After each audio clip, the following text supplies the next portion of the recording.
তো hello everyone, welcome back to my YouTube channel. তো কেমন আছো তোমরা সকলে? আশা করি ভালো আছো। তো ভিডিওটি শুরু করার প্রথমেই তোমাদের কাছে ক্ষমা চেয়ে নিচ্ছি ব্যাকগ্রাউন্ড নয়েসের জন্য। তো তোমরা আজ একটু ম্যানেজ করে নেবে। তো দেখো, আজ ক্লাসটি বেসিক্যালি কিসের উপর হবে? তো আজ হবে সিম্পল ইন্টারেস্টের নেক্সট ক্লাস, মানে ইনস্টলমেন্টের বিভিন্ন কোয়েশ্চেন আমরা এই ক্লাসের মাধ্যমে ডিসকাস করব। তো আমি অলরেডি সিম্পল ইন্টারেস্টের উপর ইনস্টলমেন্ট টপিকের একটি ভিডিও আপলোড করে দিয়েছি, যেখানে আমি তোমাদের ইনস্টলমেন্টের কনসেপ্ট সম্পর্কে বুঝিয়েছিলাম, তারপর ফর্মুলা কিভাবে ইনস্টলমেন্টের আসে সেটা সম্পর্কে বুঝিয়েছিলাম, এবং তার সাথে সাথে আমি স্মার্ট অ্যাপ্রোচে কীভাবে কোয়েশ্চেন সলভ করতে হয় ওইগুলিও দেখিয়েছিলাম। তো আজ আমরা ইনস্টলমেন্টের নেক্সট ক্লাস, মানে এই ক্লাসের মধ্যে আমরা বিভিন্ন কোয়েশ্চেন কীভাবে সলভ করতে হয় এগুলি আমরা দেখব। তো চলো আর সময় নষ্ট না করে ভিডিওটা শুরু করা যাক। তো পেন সিলেক্ট করে নিই প্রথমে। তো তোমরা দেখতে পাচ্ছ স্লাইডে কী লেখা আছে, all types of questions related to instalments on simple interest. মানে সিম্পল ইন্টারেস্টের উপর ইনস্টলমেন্ট সম্পর্কিত যত ধরনের টাইপের কোয়েশ্চেন থাকে আমরা আজ ডিসকাস করব। তো দেখো, এখন টাইপ 1, তো প্রথম টাইপের যে কোয়েশ্চেনগুলি আমরা ডিসকাস করব সেগুলির মধ্যে আমাদের কি ফাইন্ড করতে হবে? সেগুলির মধ্যে আমরা ফাইন্ড করতে হবে ইচ ইনস্টলমেন্ট ক্যালকুলেট। মানে এই ধরনের কোয়েশ্চেনের মধ্যে আমার প্রতিটি ইনস্টলমেন্টকে আমার ক্যালকুলেট করতে হবে, যেগুলি আমি তোমাদের অলরেডি ইনস্টলমেন্টের ফার্স্ট ভিডিওতে দেখিয়ে দিয়েছিলাম। তো আজ আমি আবার দেখাবো। তো চলো কোয়েশ্চেন শুরু করি। তো ফার্স্ট কোয়েশ্চেন তোমাদের স্ক্রিনের সামনে। তো দেখো কী দেওয়া আছে, বলা হয়েছে what annual payment will discharge A depth of ₹944 in 4 annual equal instalments at the rate of 12% per annum simple interest. তো কোয়েশ্চেনটা বোঝা গেল, আমি তোমাদের বুঝিয়ে দিচ্ছি। তো তোমাকে বেসিক্যালি কোয়েশ্চেনের মধ্যে বলা হয়েছে একটা ডেপ্থ মানে কি মনে আছে তো সবার? ডেপ্থ মানে ঋণ। আমি কিন্তু ইনস্টলমেন্টের কনসেপ্টে সবগুলি বুঝিয়েছিলাম তোমাদের। তো এখন ডেপ্থ মানে কি? ডেপ্থের পরিমাণ তোমাকে কোয়েশ্চেন ওয়াইজ বলা হয়েছে 944 টাকা। এই ঋণকে একটি ব্যক্তির 4টি ইকুয়াল অ্যানুয়াল ইনস্টলমেন্টের মাধ্যমে পে করতে হবে এবং 12% রেট অফ ইন্টারেস্ট হারে। তাহলে আমাদের বলা হয়েছে যে প্রতিটা ইনস্টলমেন্ট কত করে সেটা তুমি বের করো। তো কীভাবে বের করবে মনে আছে তো? যদি মনে না থাকে তাহলে আমি তোমাদের রিকোয়েস্ট করব, তোমরা অবশ্যই প্রথম ভিডিওটা ইনস্টলমেন্টের উপর যেটা আমি আপলোড করে দিয়েছি সেটা দেখে আসো, তাহলে তোমাদের সবগুলি ক্লিয়ার হয়ে যাবে ইনস্টলমেন্ট বিষয়টা কী এবং স্মার্ট অ্যাপ্রোচে কীভাবে ফাইন্ড করে। তো বোঝা গেল? তো চলো এই কোয়েশ্চেনটা সলভ করি। তো মনে আছে তোমাদের বলেছিলাম যে এখন কয়টা ইনস্টলমেন্টের কথা বলা হয়েছে? 4টি ইনস্টলমেন্টের কথা বলা হয়েছে, মানে 4 বছরের কথা বলা হয়েছে। তো আমি এখানে লিখব first year, second year, third year, আর এখানে লিখবো কি ফোর্থ ইয়ার। 4টি ইনস্টলমেন্ট মানে, আর অ্যানুয়াল ইকুয়াল ইনস্টলমেন্ট মানে প্রতিটা বছর ইনস্টলমেন্ট সে পে করবে। তো তোমাকে বলা হয়েছে প্রতিটি ইনস্টলমেন্ট বের করো। তো আমরা যখন ইনস্টলমেন্ট বের করতে যাব তখন মনে আছে আমি তোমাদের বলেছিলাম এই ক্ষেত্রে আমরা স্মার্ট অ্যাপ্রোচে করতে গেলে আমাদের প্রতিটি ইনস্টলমেন্ট 100 টাকা করে ধরতে হবে। বোঝা গেল বিষয়টা? তো আমি ধরলাম এটা ইনস্টলমেন্ট 100 টাকা, এটাও 100 টাকা, এটাও 100 টাকা এবং শেষেরটাও 100 টাকা। মানে প্রতি বছরের শেষে সে 100 টাকা করে ইনস্টলমেন্ট পে করে গেছে। বোঝা গেল বিষয়টা? এখন ইঙ্কের কালারটা চেঞ্জ করে নেই, তাহলে তোমাদের বোঝাতে সুবিধা হবে। তো মনে আছে তো কীভাবে বলেছিলাম কীভাবে করতে হয়? তা আমি ধরলাম যে ওই ব্যক্তি কোনো এক কারণবশত 3য় বছরের শেষে ইনস্টলমেন্টটা পে করেনি এবং সে ডিসাইড করলো যে সে একেবারে 4র্থ বছরের পর ইনস্টলমেন্টটা পে করে দেবে। তো দেখো 1 বছর পিছিয়ে গেল ওর ইনস্টলমেন্ট। যে ইনস্টলমেন্টটা ওর 3য় বছরের শেষে পে করার কথা ছিল সে পে করছে 4র্থ বছরের শেষে, মানে 1 বছর পিছিয়ে গেল।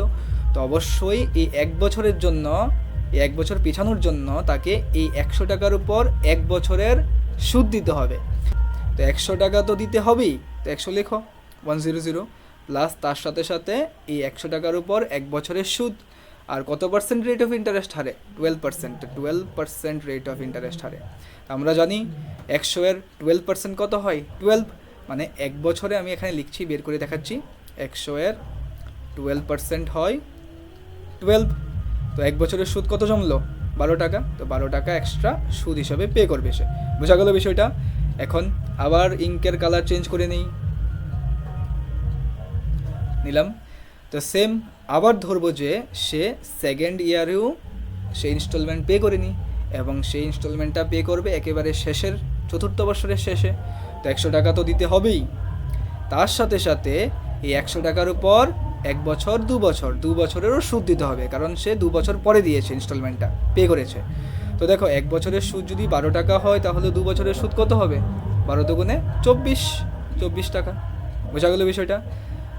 তো সেম ইঙ্কের কালারটা চেঞ্জ করে নেই।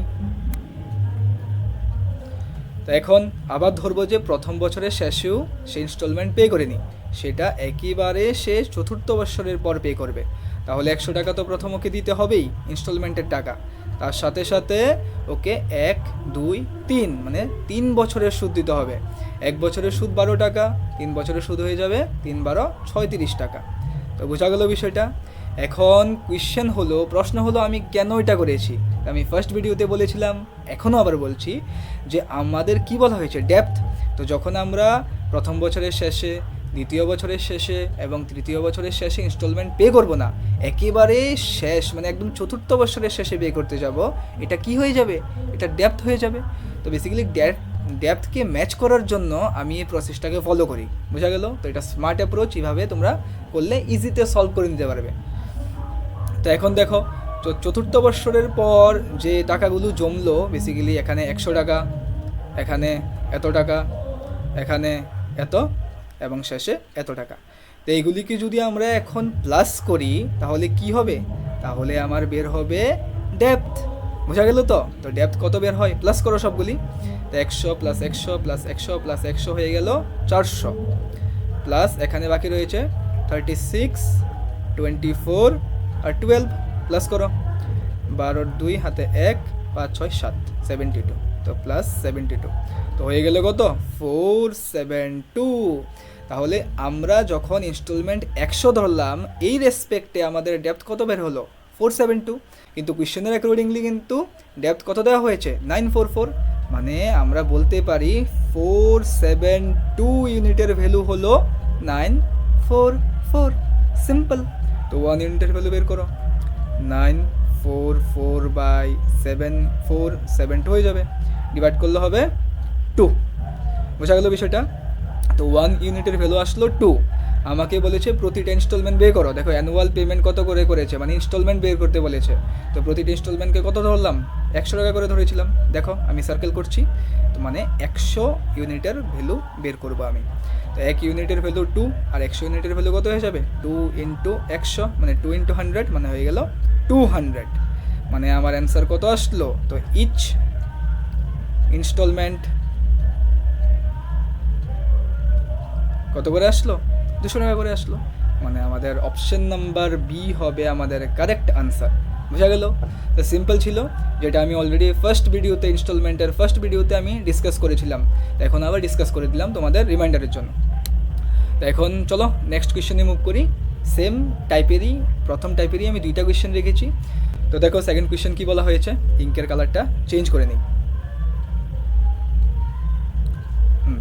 তো কোয়েশ্চেন বলা হয়েছে, what annual instalment will discharge a depth of 2210 in 4 years at 7% per annum simple interest.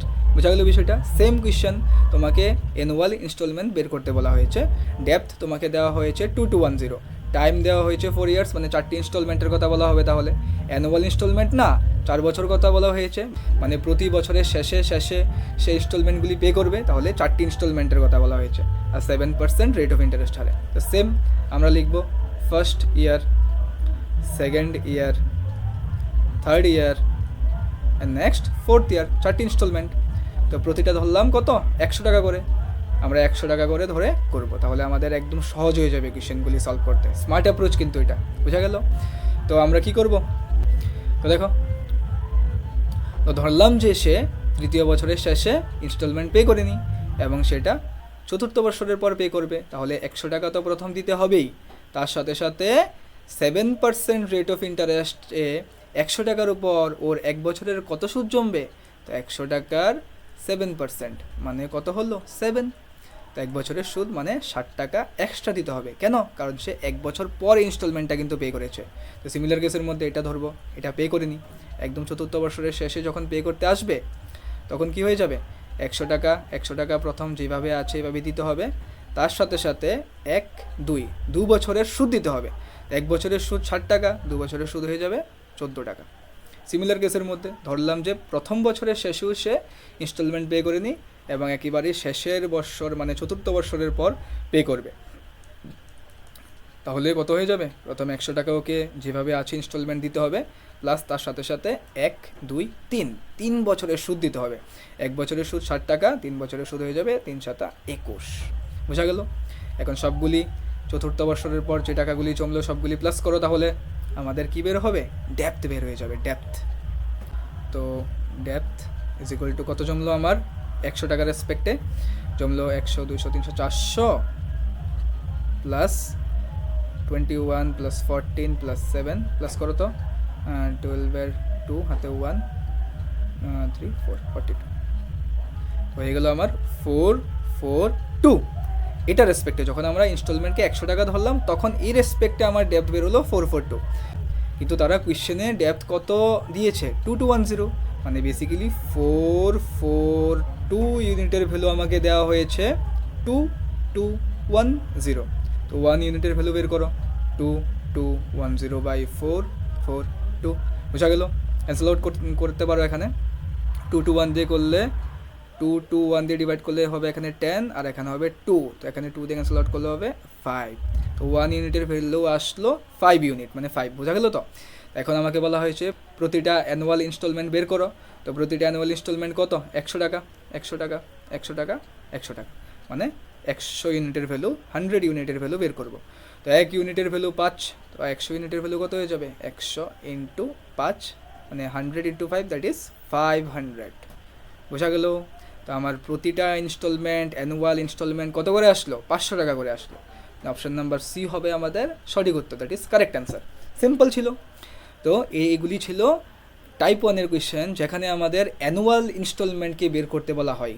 তো কোয়েশ্চেন আসে তো অবশ্যই তোমরা ভালো করে প্র্যাকটিস করবে, আরও কোয়েশ্চেন প্র্যাকটিস করবে। আমি তো 2টা করালাম, তোমরা আরও প্র্যাকটিস করবে। তো এখন আমরা মুভ করব টাইপ 2-এর মধ্যে। চলো যাওয়া যাক। তো টাইপ 2-এ কী বলা হয়েছে? টাইপ 2-এর কোয়েশ্চেনের মধ্যে আমরা ডেপ্থ ক্যালকুলেট করব। দেখো, প্রথম টাইপের কোয়েশ্চেনের মধ্যে কিন্তু আমরা অ্যানুয়াল ইনস্টলমেন্ট ক্যালকুলেট করেছি। তো টাইপ 2-এর কোয়েশ্চেনের মধ্যে আমরা ডেপ্থ মানে ঋণ ক্যালকুলেট করব। ডেপ্থ মানে কি? ঋণ। তো ঋণ কত সেটা আমরা বের করব। বোঝা গেল? তো ঋণ কত সেটা আমরা বের করব। তো চলো কোয়েশ্চেনের মধ্যে যাওয়া যাক। তো কোয়েশ্চেন কী বলা হয়েছে? বলা হয়েছে the annual payment of 900 in 5 years at 15% rate of interest will discharge A depth of what amount? বোঝা গেল বিষয়টা? মানে আমাকে বলা হয়েছে, দেখো এখানে কিন্তু অ্যানুয়াল পেমেন্ট মানে ইনস্টলমেন্ট কত করে সেটা দেওয়া হয়েছে কিন্তু। বোঝা গেল? তো টাইম দেওয়া হয়েছে 5 ইয়ার্স, মানে 5টা ইনস্টলমেন্টের কথা বলা হয়েছে, অ্যানুয়াল না তার জন্য। আর 15% রেট অফ ইন্টারেস্ট, তাহলে ডেপ্থ বের করো, এটাই বলা হয়েছে। তো সেম আমরা 5টি ইনস্টলমেন্টের কথা বলা হয়েছে, আমরা 5 ইয়ার্স লিখবো। First year, second year, third year, fourth year, fifth year. তো দেখো এখানে একটা কথা আমি লিখে রেখেছি, if it is not given that the rate of interest is calculated on which interest then we always consider it as simple interest. যদি আমাদের কোয়েশ্চেনের মধ্যে বলা না থাকে যে এই যে রেট অফ ইন্টারেস্টটা কিসের উপর ক্যালকুলেট হয়েছে, সিম্পল ইন্টারেস্টের উপর না কম্পাউন্ড ইন্টারেস্টের উপর, যদি কোয়েশ্চেনের মধ্যে কিছু গিভেন না থাকে তাহলে আমরা সবসময় এটাকে সিম্পল ইন্টারেস্ট ধরে নেব। বোঝা গেল? আচ্ছা, তো চলো সলভ করা যাক। তো সেম আমাদের ইনস্টলমেন্ট কিন্তু 900 বলেছে, আমরা 900 ধরে করব না, আমরা করব 100 ধরেই। 100 টাকা ধরলাম, 100 টাকা ধরলাম, 100 100 100, মানে আমি প্রতি বছরের পর যে ইনস্টলমেন্ট পে করতে হবে সেগুলিকে আমরা 100 টাকা করে ধরে নিলাম। সিম্পল হয় এটার জন্য। আমাকে দেওয়া হয়েছে 900 টাকা, আমি জানি কেন ধরছি পরে বুঝতে পারবে, একদম ইজি হয়ে যাবে কোয়েশ্চেনটা। তো সেম আমরা কি টেকনিক ইউজ করব? আমরা টেকনিক ইউজ করব যে সেমভাবে যে চতুর্থ বছরের পর সে ইনস্টলমেন্টটা পে করেনি, সে একেবারে পঞ্চম বছরের পর পে করতে গেছে, তাহলে 100 টাকা তো দিতে হবেই, তার সাথে সাথে 15% রেট অফ সুদ দিতে হবে 100 টাকার উপর। তো 100 টাকার 15% হয় 15, মানে প্লাস 15 সুদ দিতে হবে। তো সেম তৃতীয় বছরের পর যখন সে ইনস্টলমেন্ট পে করবে না এবং পঞ্চম বছরের পর পে করতে যাবে, তাহলে 1 2 বছরের সুদ দিতে হবে। 100 টাকা তো দিতে হবেই, প্লাস এই 100 টাকার উপর 2 বছরের সুদ দিতে হবে। 1 বছরের সুদ 15 টাকা, 2 বছরের সুদ হয়ে যাবে 30 টাকা, 15 × 2 = 30। সিমিলার কেসের মধ্যে ধরলাম যে সে সেকেন্ড ইয়ারের পরেও ইনস্টলমেন্ট পে করেনি, তাহলে 100 টাকা তো প্রথম ইনস্টলমেন্ট হিসাবে দিতে হবেই। তাছাড়া 100 টাকার উপর 15% রেট অফ ইন্টারেস্ট হারে 3 বছরের সুদ দিতে হবে। 1 2 3 3 বছরের সুদ। 1 বছরের সুদ 15, 3 বছরের সুদ 45, 3 15 45। সিমিলার, প্রথম বছরের শেষেও সে ইনস্টলমেন্ট পে করেনি এবং শেষে যখন পে করতে যাবে তাহলে তাকে 100 টাকা তো প্রথম দিতে হবেই, তার সাথে সাথে 1 2 3 4 4 বছরের ইনস্টলমেন্ট দিতে হবে। 4 বছরের সুদ দিতে হবে, সরি। 1 বছরের সুদ 15, 4 বছরের সুদ কত হয়ে যাবে? 4 15 60। বোঝা গেল? সবগুলিকে প্লাস করো, তাহলে আমাদের ডেপ্থের পরিমাণ বের হবে এই ক্ষেত্রে। আশা করছি তোমরা অলরেডি বুঝে গিয়েছো কীভাবে করতে হয় কোয়েশ্চেনগুলি। তো সবগুলিকে প্লাস করো, 105 বার আছে, তো ডেপথ এক্ষেত্রে কত আসবে? 500 প্লাস এখানে বাকি রয়েছে 60, 45, 30 আর 15। প্লাস করলে কী আসবে? 5 5 10 0 হাতে 1, 10 13 14 15, তো 150। প্লাস করলে আসবে 650। তাহলে আমরা যখন ইনস্টলমেন্টকে 100 টাকা ধরলাম, এই রেসপেক্টে আমাদের ডেপথ কত আসলো? আমাদের ডেপথ আসলো 650 টাকা। তো এটা কিন্তু ডেপথ কিন্তু আমাকে বের করতে বলা হয়েছে, কিন্তু কোয়েশ্চেনটাকে ভালো করে দেখো, আমাদের কিন্তু যে ইনস্টলমেন্ট, অ্যানুয়াল ইনস্টলমেন্ট কিন্তু 900 টাকা করে বলা হয়েছিল, কিন্তু আমরা কত ধরেছি? আমরা 100 টাকা করে ধরেছি। মানে বেসিক্যালি 100 ইউনিটের ভ্যালু কিন্তু কোয়েশ্চেনের অ্যাকর্ডিংলি 900 টাকা দেওয়া হয়েছিল। তো 1 ইউনিটের ভ্যালু বের করো তো 9 হয়ে যাবে। 100 ইউনিটের ভ্যালু যদি 900 হয়, তো 1 ইউনিটের ভ্যালু কত হবে? 9 হবে। আমাকে বলা হয়েছে ডেপথ বের করার জন্য, মানে এত ইউনিটের ভ্যালু 650 ইউনিটের ভ্যালু। তো 650 ইউনিটের ভ্যালু কত হবে? 650 ইন্টু 9, 0 5 নং 45-এর 5 হাতে 4, 6 নং 54 আর 4 58। কত হয়ে গেল আমার ডেপথের পরিমাণ? হয়ে গেল, এটা কি? এটা ডেপথ হয়ে গেল 5850, মানে অপশন নাম্বার ডি হবে আমাদের কারেক্ট অ্যান্সার। তো বোঝা গেল, সেম কোয়েশ্চেন সেমভাবেই সলভ করতে হয়। তো মনে রাখতে হবে যে আমাকে কোনটা বের করতে বলা হয়েছে, যেটা বের করতে বলা হয়েছে সেটা বের করব, সিম্পল। এটা ছিল টাইপ 2 এর কোয়েশ্চেন, যেখানে আমাদের ডেপথ বের করতে বলা হয়। তো এখন আমরা টাইপ 3 এর মধ্যে মুভ করব, যেখানে আমাদের কি বলা হবে চলো দেখি। তো টাইপ 3 এর মধ্যে আমাদের বলা হয়েছে ইচ মান্থলি ইনস্টলমেন্ট ক্যালকুলেট। এতক্ষণ পর্যন্ত কিন্তু আমরা অ্যানুয়াল ইনস্টলমেন্ট ক্যালকুলেট করেছি, এখন মান্থলি ইনস্টলমেন্ট কীভাবে ক্যালকুলেট করতে হয় এটা আমরা শিখব। তো চলো, খুব ইম্পর্ট্যান্ট, ভালো করে দেখবে। তো কোয়েশ্চেনে আমরা যাই। তো কোয়েশ্চেন কী বলা হয়েছে? বলা হয়েছে an article is available for 2500 cash or ₹520 cash down payments followed by 4 equal monthly installments. If the rate of interest is 25% per annum, calculate the monthly installment. তো বোঝা গেছে কোয়েশ্চেনটা? আমি আবার বুঝিয়ে দিচ্ছি। দেখো কোয়েশ্চেনে কি বলা হয়েছে, একটা আর্টিকেল মানে একটি জিনিসের দাম 2500 টাকা। মানে বেসিক্যালি যদি তুমি দোকানে যাও এবং দোকানে গিয়ে ওই জিনিসটা কিনতে চাও, তাহলে তুমি যদি 2500 টাকা দোকানদারকে দাও, তাহলে তুমি জিনিসটাকে বাড়িতে নিয়ে আসতে পারবে। কিন্তু বাই চান্স ধরলাম যে তোমার কাছে এত টাকা নেই, তাহলে তুমি এই জিনিসটাকে এভাবেও কিনতে পারবে যে এই টোটাল টাকার মধ্যে 520 তুমি ডাউন পেমেন্ট করেছো, মানে প্রথম ওকে দিয়ে দিয়েছো। তোমার কাছে ধরলাম যে 520 টাকা আছে, তুমি এই টাকাটাকে ওই দোকানদারকে দিলে, আর বাকি টাকার উপর তুমি কি করালে? তুমি মান্থলি ইনস্টলমেন্ট হিসাবে বাকি টাকাটাকে পে করবে, ওই ব্যক্তিকে বলেছো, মানে বেসিক্যালি দোকানদারকে পে করবে। এভাবেও কিনা যায় কিন্তু 25% পার অ্যানাম রেট অফ ইন্টারেস্ট হারে। বোঝা গেল বিষয়টা? কোয়েশ্চনে কী বলা হয়েছে? তো এটা কিন্তু আমাকে বলা হয়েছে আর্টিকেলের প্রাইস, আর্টিকেলস প্রাইস 2500। আর এত টাকা কী করলাম? এই টাকাটা কিন্তু আমরা ডাউন পেমেন্ট করলাম, বেসিক্যালি ওই ডাউন পেমেন্ট করেছে এটা। তো ডাউন পেমেন্ট করলো এত টাকা। এখন দেখো তো, তাহলে সে 520 ডাউন পেমেন্ট করেছে, তো আরও কত টাকা বাকি থাকলো? রিমেইনিং অ্যামাউন্ট কত? মাইনাস করে দাও, 2500 520 মাইনাস করো, 0 8 6 আসবে, 15 থেকে 6 হল 9 1 হয়ে যাবে। তো এত টাকা কিন্তু আরও ওকে দিতে হবে, এই টাকাটা কিন্তু বাকি রয়েছে। এটাকে কি বলবো? Remaining amount. রিমেইনিং অ্যামাউন্ট, এই টাকাটা ওকে পে করতে হবে। এখন একটা জিনিস বুঝো ভালো করে, এই টাকাটা তো সে পে করবে, কিন্তু কিভাবে পে করবে? ইনস্টলমেন্টের মাধ্যমে পে করবে। মানে বেসিক্যালি এই টাকাটা কিন্তু পড়ে থাকবে না, এই টাকাটার উপর সুদ জমতে থাকবে। আর যে 520 টাকা সে ডাউন পেমেন্ট হিসাবে অলরেডি পেমেন্ট করে দিয়েছে কেনার সময়, সেটার উপরে কি কোনো সুদ লাগবে? কেন লাগবে ভাই? এই টাকাটা তো কেনার সময় ডাউন পেমেন্টই করে দিয়েছে, তাহলে এটার উপরে কেন সুদ লাগবে? সুদ লাগবে শুধু এই টাকাটার উপর, যে টাকাটা বাকি রয়েছে। বোঝা গেল বিষয়টা? তো দেখো এখন কীভাবে সলভ করতে হয়। আরেকটা জিনিস এখানে ভালো জিনিস, যে 25% পার এনাম। দেখো রেট অফ ইন্টারেস্ট কিন্তু এই কোয়েশ্চেনের মধ্যে পার এনামে মানে অ্যানুয়ালি বলা হয়েছে, এটাকে মান্থলি বের করতে হবে, কারণ আমরা মান্থলি ইনস্টলমেন্ট বের করছি। তো দেখো কীভাবে বের করতে হয়। তো বেসিক্যালি 1 ইয়ারের রেট অফ ইন্টারেস্ট 25% দেওয়া হয়েছে, মানে কি অ্যানুয়ালি মানে কি 1 ইয়ারের রেট অফ ইন্টারেস্ট 25% বলা হয়েছে। তো মানে আমরা বলতে পারি 12 মান্থের রেট অফ ইন্টারেস্ট বলা হয়েছে 25%। 1 ইয়ার মানে কি 12 মান্থ। তো 1 মান্থের কত বের করো তো, 1 মান্থের হয়ে যাবে 25/12%। তো এটা দেখো, এটা ফ্র্যাকশনে আছে, তো পূর্ণ সংখ্যাতে নেই, তার জন্য এটাকে একটা কাজ করি, এটাকে আমরা ফ্র্যাকশনে কনভার্ট করে নিই। তো 25/12 আর পার্সেন্টের জন্য আমরা নিচে 100 লিখবো, ক্যান্সেল আউট করলে হবে 4 আর উপরে 1, কত আসলো 1/48, 4/12 48। তো প্রতি মাসের যে রেট অফ ইন্টারেস্ট হবে সেটাকে যখন আমরা ফ্র্যাকশনে কনভার্ট করলাম তখন কত আসলো 1/48। কেন করলাম? কারণ সেটা দেখো এটা একটা ফ্র্যাকশনের মতো আছে, পূর্ণ সংখ্যায় নেই পার্সেন্টেজটা, তার জন্য আমরা এটাকে ফ্র্যাকশনে কনভার্ট করে নিলাম পার্সেন্টেজ সরিয়ে। বোঝা গেল বিষয়টা কেন করেছি? তোমরা এখন বুঝতে পারবে। তো দেখো এখন আমাদের মান্থলি ইনস্টলমেন্ট বের করতে বলা হয়েছে। কয়টা মান্থলি ইনস্টলমেন্ট? 4টা। তো আমরা লিখছি এখানে, ইঙ্কের কালারটা চেঞ্জ করে নিই, তাহলে তোমাদের বুঝতে সুবিধা হবে। তো first month, second month, third month, আর এখানে ফোর্থ মান্থ লিখলাম। বোঝা গেল?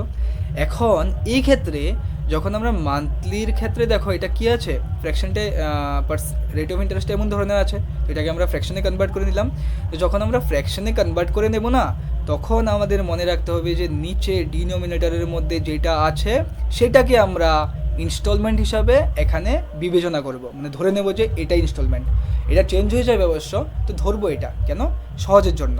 তো ধরলাম প্রতি মাসের পর ওকে ইনস্টলমেন্ট হিসাবে 48 টাকা মানে 48 টাকা হিসাবে ইনস্টলমেন্ট দিতে হবে, বেসিক্যালি পে করতে হবে।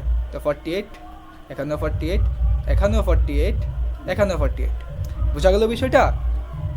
দেখো আমরা যদি 25% যদি লিখি, 25% কিন্তু হবে না, 25% কিন্তু অ্যানুয়ালি দেওয়া হয়েছে, এটাকে আমাকে মান্থলিতে কনভার্ট করতে হবে।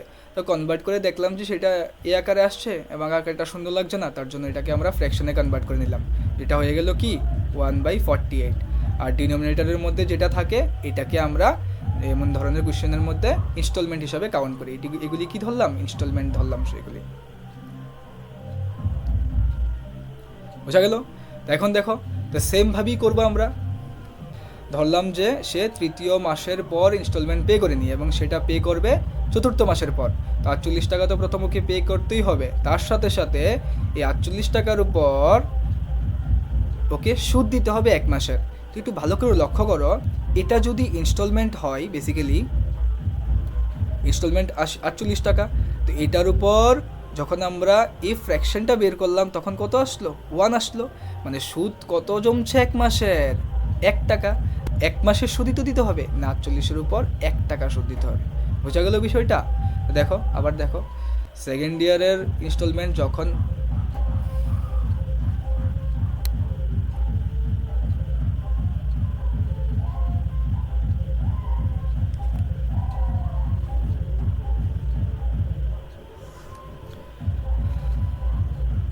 তো সেকেন্ড মান্থের ইনস্টলমেন্ট যখন সে পে করবে না এবং সেটা ফোর্থ মান্থের পর, চতুর্থ মান্থের পর পে করতে যাবে, তখন 48 টাকা ওকে প্রথম ইনস্টলমেন্ট হিসাবে তো দিতে হবেই, তার সাথে সাথে ওকে 2 মাসের এক্সট্রা সুদ দিতে হবে। 1 মাসের সুদ কত হলো? 1 টাকা। তাহলে 2 মাসের সুদ কত হয়ে যাবে? 1 × 2 মানে 2 টাকা। তো 2 টাকা। বোঝা গেলো তো সুদগুলি কীভাবে আসছে। তো দেখো এক্ষেত্রে মনে রাখবে যে ফ্র্যাকশনটা বের হবে, যেমন আমার 1/48 বের হলো, তো 48কে কিন্তু আমরা এখানে ইনস্টলমেন্ট হিসেবে কাউন্ট করছি, এবং এটার উপর যে সুদ জমবে প্রতি মাসের সেটা হবে উপরেরটা 1। 1 মাসের সুদ যদি 1 হয়, 2 মাসের সুদ কত হয়ে যাবে? 1 × 2, 2। সেম প্রথম মাসের সেই ইনস্টলমেন্ট যখন একেবারে চতুর্থ মাসের পর পে করতে যাবে, প্রথম 48 টাকা 48 টাকা তো তাকে দিতে হবেই, তার সাথে সাথে ওকে 1, 2, 3 মাসের আরও সুদ দিতে হবে, এক্সট্রা সুদ। 1 মাসের সুদ হয় 1, আর 3 মাসের সুদ কত হয়ে যাবে? 3। তো সবগুলিকে প্লাস করে দাও, তাহলে আমাদের ডেপথ বেরিয়ে যাবে। এক্ষেত্রে আমাদের ডেপথ ইজ ইকুয়াল টু হয়ে গেল 1, 2, 3, 4, 48 আছে 4 বার মাল্টিপ্লাই করো, 4 × 32, 2 হাতে 3, 4 × 16 আর 3 192 প্লাস 325 প্লাস 16 হয়ে গেল 198। তাহলে যখন আমরা ইনস্টলমেন্টকে 48 হিসাবে ধরলাম, তখন ইরেসপেক্টে আমাদের ডেপথ কত আসলো? 198। বোঝা গেল? এটা মনে রাখবে। তো আমরা পরের স্লাইডে যাচ্ছি। তো দেখো এটা কিন্তু আমাদের ডেপথ বেরোলো যখন আমরা 48কে ইনস্টলমেন্ট হিসেবে ধরেছি প্রতি মাসের পর। তো এখন দেখো আমাদের কোয়েশ্চেনের অ্যাকর্ডিংলি যে ডেপথ যেটা বলা হয়েছে বা যেটা দেয়নি, বেসিক্যালি ডিরেক্টলি দেয়নি, সেটা কিন্তু আমাদের বের করতে হবে প্রথমে। বেসিক্যালি দেখো এই টাকাটা কিন্তু আমাদের রিমেইনিং অ্যামাউন্ট। তো বেসিক্যালি রিমেইনিং অ্যামাউন্টের উপর কিন্তু আমাদের সুদ দিতে হবে, যেটা আমি তোমাদের প্রথমে বলেছিলাম। এখানে একটু বের করে নেই, কত বাঁচলো? 1980। 1980-র উপর কত মাসের সুদ দিতে হবে? সুদ দিতে হবে এখানে 1 মাসের রেট অফ ইন্টারেস্ট হয় বেসিক্যালি ফ্র্যাকশনে কনভার্ট করলে 1/48, 4 মাসের দিতে হবে। তো 1/48 × 4 কেন বললাম? এটা কি বের হবে? এটা 4 মাসের সুদ বের হবে। এটা সুদ বের করছি 4 মাসের। কীভাবে বুঝলাম? কারণ এত টাকা বাকি ছিল, এই টাকার উপর সুদ দিতে হবে। তো প্রতি মাসে সুদের পরিমাণ এত টাকা, 4 মাসে দিচ্ছি, তার জন্য 4 দিয়ে মাল্টিপ্লাই করলাম। বুঝা গেল? ক্যান্সেল আউট করলে হয়ে যাবে 12। 12 দিয়ে ক্যান্সেল আউট করলে 12 × 1 = 12, হাতে হবে 7, 6, 12 × 72, 6, 5 × 12, 5 × 60, 165। তো সুদ কত জমলো? এত টাকা। তো ছিল কত? 1980। এটার সাথে এই সুদ যখন প্লাস হয়ে যাবে তখন বের হবে আমাদের ডেপথ, মানে কোয়েশ্চেনের অ্যাকর্ডিংলি ডেপথ, কোয়েশ্চেনে যেটা ডেপথ বলা হয়েছে 5, এখানে 14-এর 4, 1, 1 আর 2, এটা। বোঝা গেল? তো কোয়েশ্চেনের অ্যাকর্ডিংলি ডেপথ কত বের হলো? 2145। আর আমরা ডেপথ কত বের করেছি? 198। তো বেসিক্যালি 198 ইউনিটের ভ্যালু দেওয়া হয়েছে 2145। 1 ইউনিটের ভ্যালু বের করো, 2145/198। ক্যান্সেল আউট করলে 3 দিয়ে ক্যান্সেল আউট করো, 318, হাতে 318, 3 দিয়ে করলে 3 × 7 = 21, 3 × 3, 3 × 5 = 15। 3 দিয়ে ক্যান্সেল আউট করো আবার, 3 × 6, 3 × 6, 3 দিয়ে ক্যান্সেল আউট করো, 3 × 6, হাতে 1, এটা হবে না, এটা 3 দিয়ে ক্যান্সেল আউট হবে না। তো যেভাবে আছে এভাবে লিখো, 715/66। আমাদের কি বের করতে হবে? প্রতি মান্থলি ইনস্টলমেন্ট বের করতে হবে। তো যেটাকে আমরা 48 ইউনিট ধরেছিলাম, তো 48 ইউনিটের ভ্যালু বের করতে হবে। তো 48 ইউনিটের ভ্যালু কত হয়ে যাবে? 48 × 715/66। 3 দিয়ে ক্যান্সেল আউট করলে 2, 2, 3 দিয়ে করলে 3, 3 × 3, হাতে 318। 11 দিয়ে ক্যান্সেল আউট, 2 দিয়ে ক্যান্সেল আউট করা যায়, 11 হয়ে যাবে। 2 দিয়ে ক্যান্সেল আউট করলে 8 হয়ে যাবে। 11 দিয়ে ক্যান্সেল আউট করলে 6, 11, 66, হাতে 5 বাঁচলো। মাল্টিপ্লাই করো 8 × 65, 5 × 40, 0, হাতে 4, 6 × 48 আর 4 হয়ে যায় 52। তো প্রতি মান্থলি ইনস্টলমেন্টের পরিমাণ আমার কত বের হলো? 520। বোঝা গেল কোয়েশ্চেনটা? বোঝা গেল প্রসেসটা? 520 মানে আমাদের অপশন নাম্বার সি হবে আমাদের কারেক্ট অ্যান্সার। তো কী বলেছি আমি আবার বুঝাই তো দেখো। প্রথম ছিল এটা ওই জিনিসটার দাম, এবং ডাউন পেমেন্ট করেছিল ওই ব্যক্তি 520 টাকা। তাহলে যদি টোটাল প্রাইস থেকে ডাউন পেমেন্টের টাকার পরিমাণ মাইনাস করে দেওয়া হয়, যেটা থাকে এটাকে কী বলে? এটাকে বলা হয় রিমেইনিং অ্যামাউন্ট। এই রিমেইনিং অ্যামাউন্টের মধ্যে কিন্তু সুদ চাপতে থাকবে। তো দেখো আমি রিমেইনিং অ্যামাউন্টের সুদ হিসাব করলাম 4 মাসের, কারণ 4টি ইনস্টলমেন্টের কথা বলা হয়েছে। 1 মাসের সুদ এত টাকা, আর 4 মাসের সুদ 4 দিয়ে মাল্টিপ্লাই করে দিলাম, বের হলো আমার 165। তাহলে ডেপথ কত হবে কোয়েশ্চেনের অ্যাকর্ডিংলি? এই টোটাল টাকার সাথে এই সুদের পরিমাণকে প্লাস করে দাও, হয়ে যাবে ডেপথ। বোঝা গেল? এবং আমরা নিজের থেকে 48 ইনস্টলমেন্ট হিসাব করে আমরা যে ডেপ্থ বের করলাম সেটা কত আসলো 198। তো 198-এর ভ্যালু হয়ে যাবে এটার সাথে ইকুয়াল, সরি এটা কিছু না। তো 1 ইউনিটের ভ্যালু বের করলাম এবং 48 ইউনিটে মানে বেসিক্যালি প্রতি মাসের ইনস্টলমেন্ট বের করলাম, 48 ইউনিটের ভ্যালু হয়ে গেল 520। মানে আমাদের অপশান নাম্বার সি হবে সঠিক অ্যান্সার, মানে কারেক্ট অ্যান্সার। বোঝা গেল? তো আজকের জন্য আমি এতটুকুই রাখলাম। তো আজ বেসিক্যালি ক্লাসের মধ্যে আমরা 4টা কোয়েশ্চেন ডিসকাস করলাম ইনস্টলমেন্টের উপর। তো আরেকটা টাইপ আছে যেটা রেট অফ ইন্টারেস্ট বের করতে বলা হয়, সেটা আমরা নেক্সট ক্লাসে দেখব। ঠিক আছে? ততক্ষণের জন্য পড়তে থাকো, শিখতে থাকো এবং অবশ্যই প্র্যাকটিস করতে থাকো। তো বাই।